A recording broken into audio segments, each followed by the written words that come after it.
You need to be able to see yourself playing that role, and you should be able to add value to it, and it should add value to you, to your life and your career. The country is the second largest economy in the world. I mean, that speaks a lot. But at the same time, yes, we are pretty much exactly where we were in the 50s in terms of the Hindu-Muslim issue, or some of the other basic issues. By reading a book that long, you really get to inhabit the world. It really does envelop you, and like that does a lot of the actor prep that you would like to do on most other scripts by itself, simply just by reading it and spending time with it.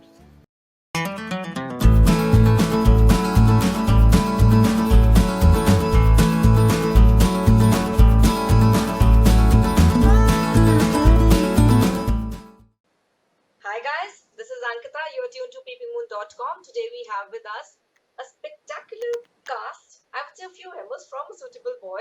We have Ishaan Khatter, we have Kapoor, and we have Shubham Saraf with us. So let's begin one by one. I'll take it up with you, Ishaan, first.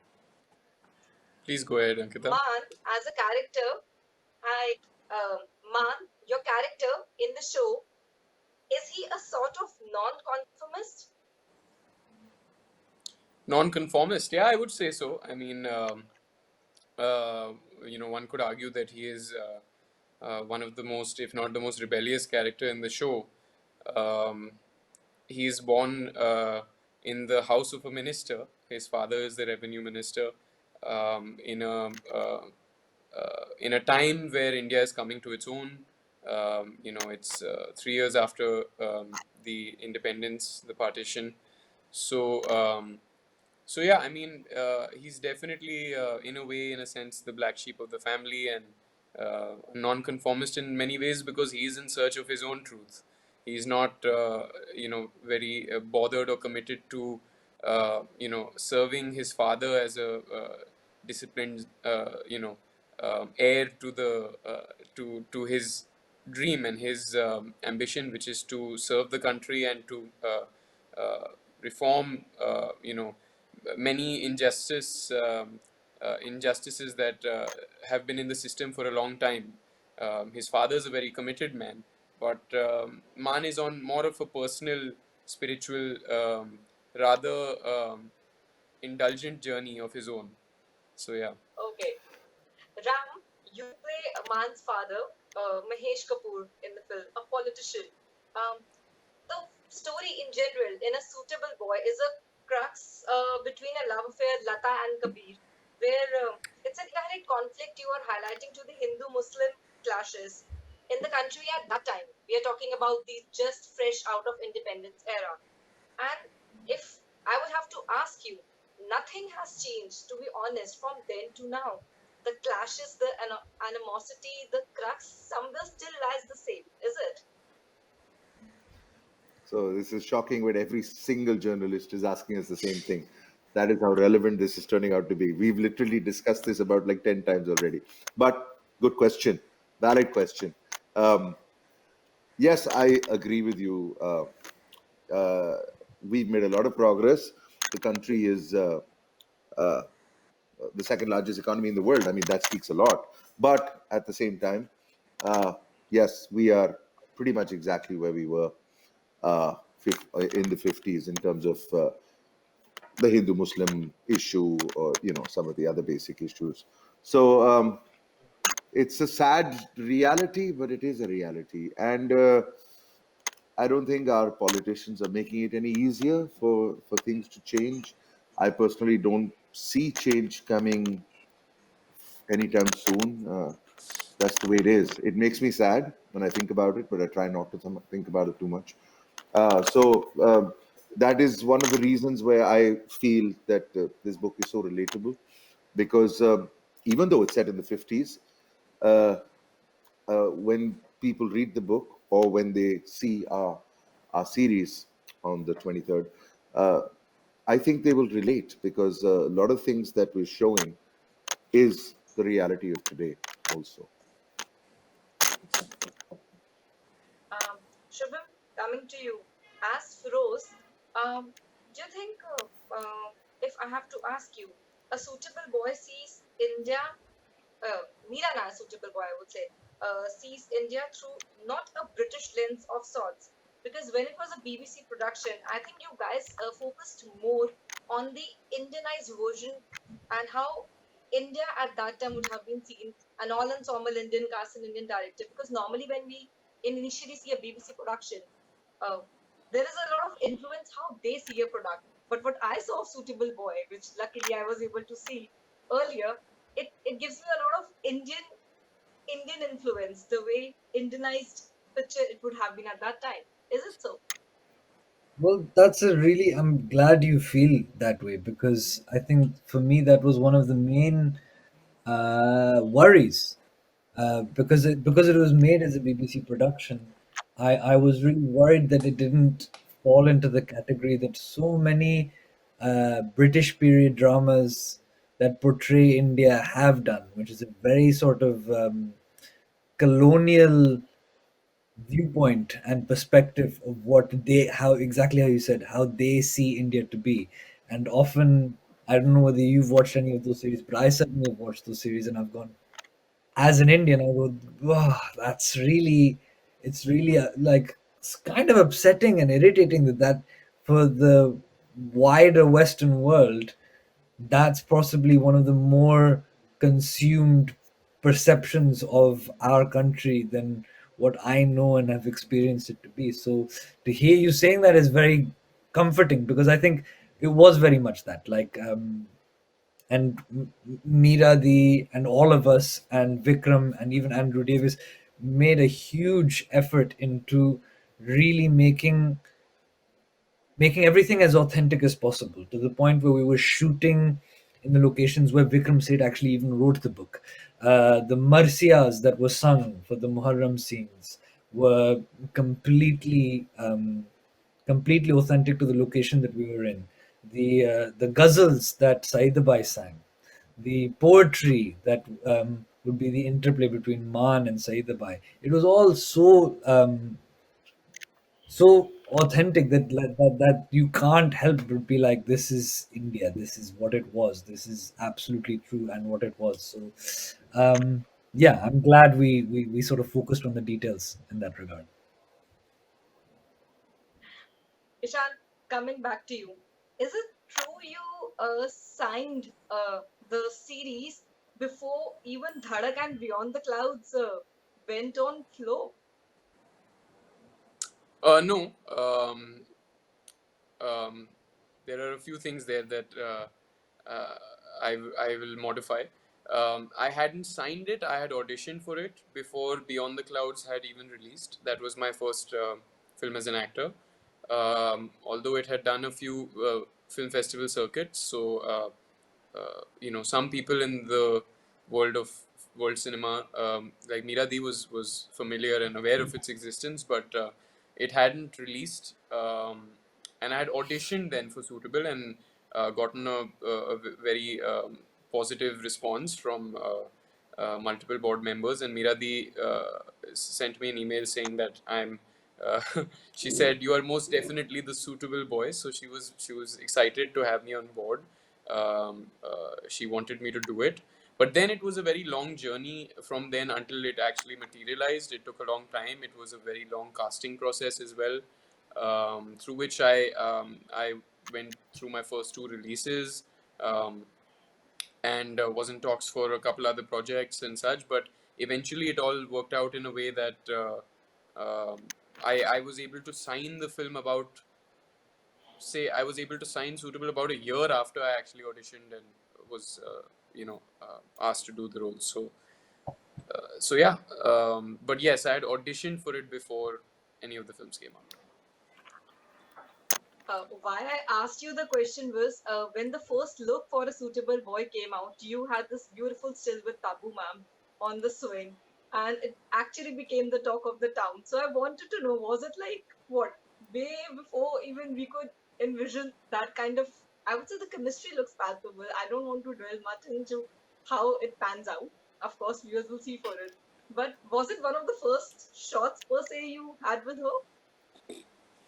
It was one of the first scenes that we shot in Saidabai's Haveli, her house, which is the location where Tabu ma'am had most of her work.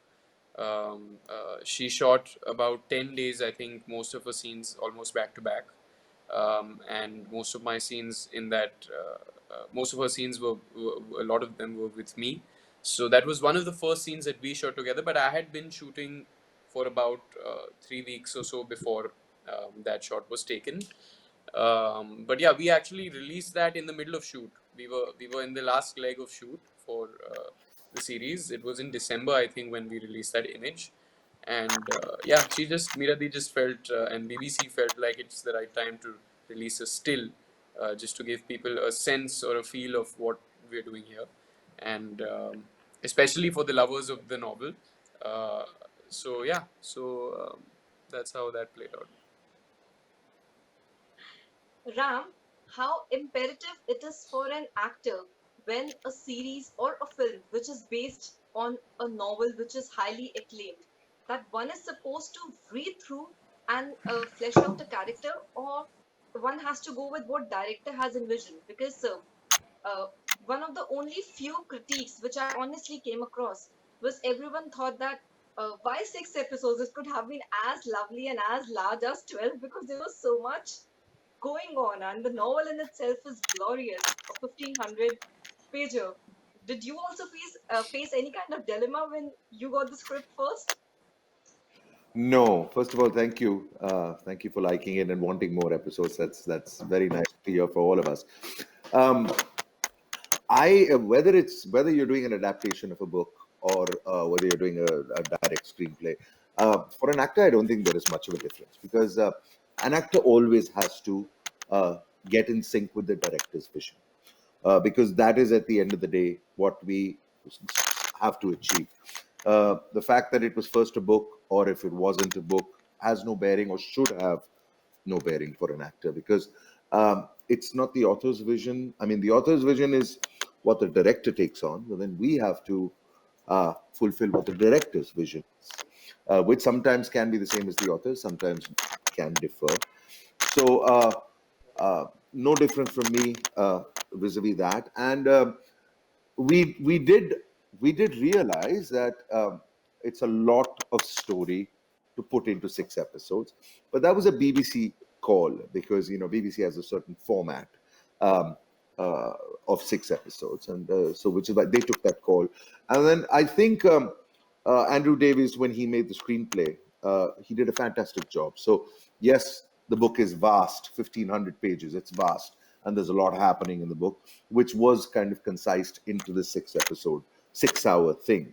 So it is a lot to concise, but I think he did a great job. I mean, he's Andrew Davis at the end of the day. That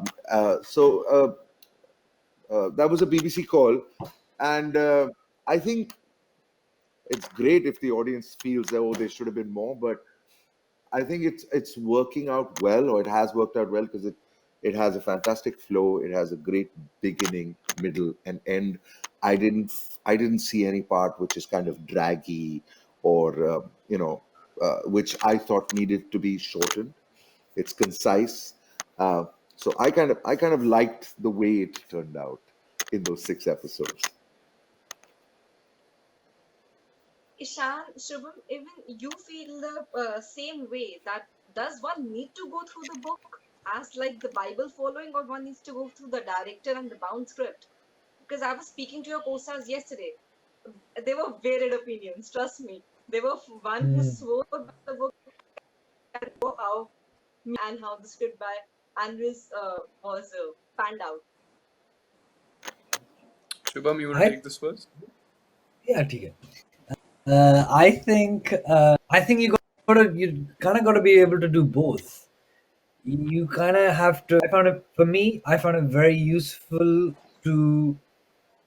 I mean, I'm a very slow reader. I'm dyslexic. It took me 2 years to read the book, but I found it very useful to have a very detailed understanding and really be in the book, because like, by reading a book that long, you really get to inhabit the world. You sort of, it really does envelop you, and like that does a lot of the actor prep that you would like to do on most other scripts by itself, simply just by reading it and spending time with it.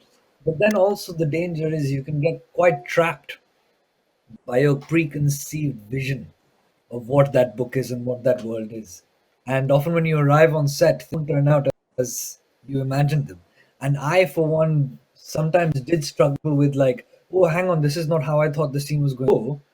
And perhaps Miradi has a different vision, or Ishaan had a different vision. And in that moment, you gotta let it go, because the only thing that is real is the moment and what is actually happening right then and there. And the story was either going to happen or it's not. And you need to be able to dive into that. So it's kind of it's a rock and a hard place. You got to be. I think you got to do both. What about you, Right? Shan? Um, well, I depends on the audience. You don't have to do anything. You don't even have to see the show. It depends Mm. on your personal taste. I think the word that Mira Di has often used for the process that you described is distillation. She said the novel was distilled into 6 episodes, and for anybody who is more comfortable with that experience, it's all the same thing. It's telling a story, and if you want to experience the story, Uh, via the audio-visual way, on film, watching it. That's a different experience. Reading is a completely different experience. I hope and I would imagine that the makers also, would share this hope that a lot of people will perhaps read the novel after seeing the series. A lot of people who feel this way, who want more, will maybe get more context and more details about these characters and the story through the novel. But even though the series is in a way serving the novel, it is its own separate entity. Um, it is in many ways by virtue a reimagination, because there are so many artists coming together, collaborating to make this happen, to make it a reality, to give it life. So yeah, they are separate entities, but they are cut from the same cloth, and the series only exists because the book was written. So if anybody wants more of that, uh, the book is always there. Yeah. A last question to all three of you. Mira Nair is known for ensemble casts, and her characters are not just for like to be there. There are just maybe sometimes two scenes that are like which is limited space, but then you end up seeing what he's supposed to do with there in that particular frame. Do you think when the cast is so huge, does as an actor there is an insecurity that will your part come out the way it is supposed to? Will it get the due, the shining moment? Because often in ensemble cast, unfortunately, uh, certain actors or the certain parts they just get lost somewhere in the transition. What's your take on that? Finally, that's all. I think uh, when you're working with somebody like a Mira, and I have been lucky enough to work with her in the past for Monsoon Wedding. When you're working with somebody like a Mira, and you're working on a Vikram Seth novel and an Andrew Davis screenplay, you're in very good hands. Uh, Even the smallest parts. I mean, all of us in this frame had very big parts, but even actors who come for two scenes, small part, they get very well highlighted. So when you're working with the right people, I think these fears kind of fade away uh, because you trust the person. Um, Also, I think at least I am the kind of actor where I tend not to worry about that too much. I mean, you get what you get, and you try to do the best that you can do with it, with the hope that it will be well received, um, and that you will get more work because of it. That's my approach, whether I do a big part or whether I do a smaller part. And um, I used to do lead roles in television for more than 10 years, and then I've started doing character parts in films and also on the OTT platform. So I kind of have been in both places of doing like the central thing and also doing sometimes big parts, sometimes small parts. But I find it's just easier to always approach things the same way. Do it to the best of your capability without over analyzing, overthinking something which is not really going to help you. If you start getting into, will I Will I be showcased well? If you start thinking in that space, it's only going to create problems for you. Yeah, you need to clear out all of that, and you need to just do. If you've got two scenes, those are your two scenes to showcase yourself to the best that you can, and hope that the audience will like it. Hope that your industry, your peers will like it, so that you can capitalize on that. That's what I've always What's that believed. line in the Gita? There's that line in the Gita, isn't Yeah. it? Like Karam ki fal. What is it? I can't remember. Hey Bhagwan. Karam, कर्म कर फल की चिंता मत कर. something, something like that, Something right? like that. Something like. Basically that, right, Ram? Ram sir. Oh my God. Yeah, I guess, but yeah, I've always kind of lived with this philosophy. But one of you take over. Any words from you, Ishaan, in this? Well, I think it largely depends on the role. These are things that you think of before you commit to a role. Um, you know how you see yourself in your career graph. You know how you can imagine yourself in this role, what you can bring out of it. So you use your own imagination. Every actor sees a certain potential in the parts that they play. That's why they choose them. Um, and then the deciding factor is the people that you're working with when you're working on an ensemble piece such as this. um, and yeah, and the intention of telling the story is important. I don't think that Mira the intended or will ever work in the manner that she will cast somebody just for the sensational aspect of it. She casts people very thoughtfully. Every actor, every character has a purpose to serve in the larger scheme of things. So yeah, so then it is up to you to decide whether you see yourself in that role or not. That's that's very much something that every actor that's something that every actor goes through. You need to be able to see yourself playing that role, and you should be able to add value to it, and it should add value to you, to your life and your career. So yeah, and I think every actor would be happy to work with Mira Di and in an ensemble such as this, because some experiences are like that. In this, working on an ensemble was one of the highlights. It was one of the draw-ins. It was one of the pleasures of working on this, because it was about the story. They were all there to serve the story. It was not a vanity uh, project for anybody.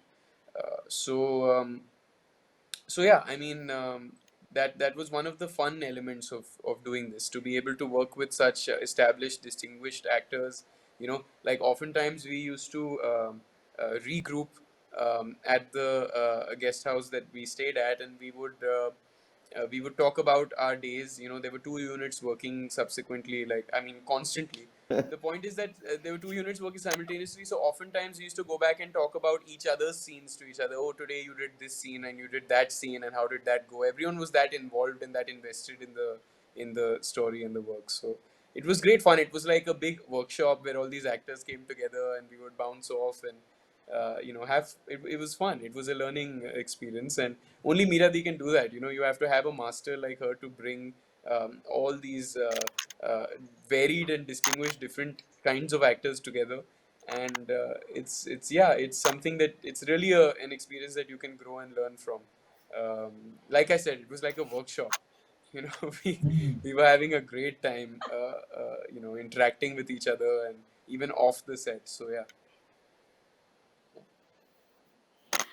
Great, guys. Thank you so much for your time. I wish that as much as it was loved in its first viewing outside India, it will be equally loved in India. And I'm really looking forward to, definitely. I Thank also you, wish thank you that for there your could have been wishes. a little more episodes as well to indulge. Like, Thank there's never harm to watch good craft. But thank you so much, guys. Thank you so much. Thanks, guys. Thank you. Thank Thank you. you. thank you, Thank Angita. you.